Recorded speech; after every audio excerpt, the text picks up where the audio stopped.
नाज़रीन आदाब, मैं खालिद शहबाज, आप देख रहे हैं गवाह news. Commissioner police Hyderabad mister सीवीआनंद ने गुज़िश्ता हफ्ते अपने ओहदे का जायज़ा हासिल करने के बाद 5 जनवरी को अपनी पहली वीडियो कॉन्फ्रेंस में पुलिस अहदेदारों को हिदायत दी कि वो सोशल मीडिया पर नफरत अंगेज़ मवाद पोस्ट करने और आवाम को मुख्तलिफ तरीक़ों से हरासा करने वालों के ख़िलाफ़ फौरी और सख्त कार्रवाई करें। किसी भी तस्वीर को मुअर्रिफ यानी जोड़ तोड़ करके और सोशल मीडिया प्लेटफॉर्म्स पर तौहीन-आमेज़, इश्तियाल और नफरत अंगेज़ तबसरों, पोस्टिंग्स, फॉरवर्डिंग के साथ साथ अफवाहों को फैलाकर खौफज़दा हरासा करने वालों के साथ सख्ती से निपटा जाए। NRS की जानिब से सोशल मीडिया के तमाम प्लेटफॉर्म्स पर नफरत अंगेज़ और हतक-आमेज़ पोस्ट किए जाने की मिसालें देते हुए इन्हें ख़बरदार किया है कि इनके खिलाफ लुकआउट नोटिस जारी करने के अलावा मुकदमात दर्ज किए जाएंगे। कमिश्नर पुलिस ने वार्निंग दी कि ऐसे NRIs के पासपोर्ट जब्त कर लिए जाएंगे और कानूनी दफ़ात के मुताबिक इनकी वीज़ा भी मनसूख कर दिए जाएंगे। इन्होंने सोशल मीडिया पर फेक न्यूज़ फैलाने वालों के खिलाफ मुकदमात दर्ज करने के अलावा इन मुकदमात की फौरी यकसुई और सज़ाओं को यकीनी बनाने के इक़दाम करने की भी हिदायत दी।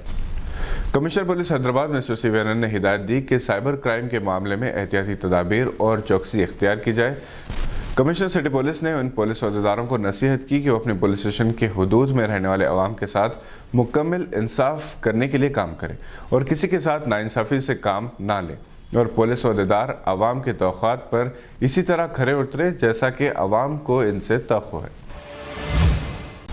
वज़ीर फ़ाइनेंस और सेहत टी हरीश राव ने सहाफ़ियों को कोविड के पेश नज़र एहतियात के साथ अपने फ़राइज़ अंजाम देने का मशवरा दिया। इन्होंने कोकापेट में वाक़ अपनी रिहाइशगाह पर Telangana union of working journalist की मीडिया डायरी 2022 की रस्म इजराई की और खिताब किया। हरीश राव ने कहा कि कोविड की पहली और दूसरी लहर में कई सहाफ़ियों की मौत हो गई थी।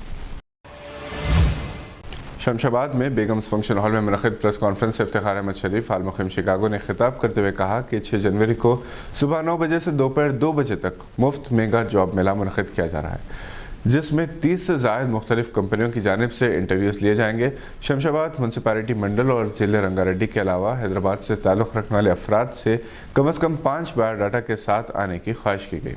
मास्क के बगैर आने वालों को दाखिले की इजाज़त नहीं दी जाएगी। Amazon, GMR, Jio, IT companies, pharma, bank, security और दीगर कंपनियों की जानिब से इंटरव्यूज़ लिए जा रहे हैं। 10वीं कामयाब से इंजीनियरिंग तक के तलबा शिरकत करते हुए मुलाजिमत हासिल कर सकते हैं। झारखंड के पागोड़ में आज 5 जनवरी की सुबह एक बस और गैस सिलेंडर से भरे हुए ट्रक के दरमियान तसादुम के खौफनाक हादसे में कम से कम 15 लोगों की मौत वाक़ई हो गई। यह हादसा इस कदर शदीद था कि ट्रक और बस एक दूसरे में फंस गए। दोनों गाड़ियों के परखचे उड़ गए।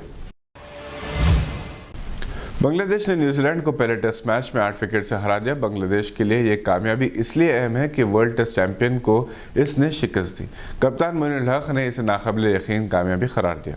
ये बांग्लादेश की न्यूजीलैंड के खिलाफ अब तक के टेस्ट करियर में पहली कामयाबी है। आज के बुलेटिन में बस इतना ही। उम्मीद है कि आपने हमारे चैनल को सब्सक्राइब कर लिया होगा। बहुत आसान है, सब्सक्राइब करें और बेल आइकन दबाना ना भूलें। हम फिर हाजिर होंगे मज़ीद मालूमाती खबरों को लेकर। देखते रहिए गवाह।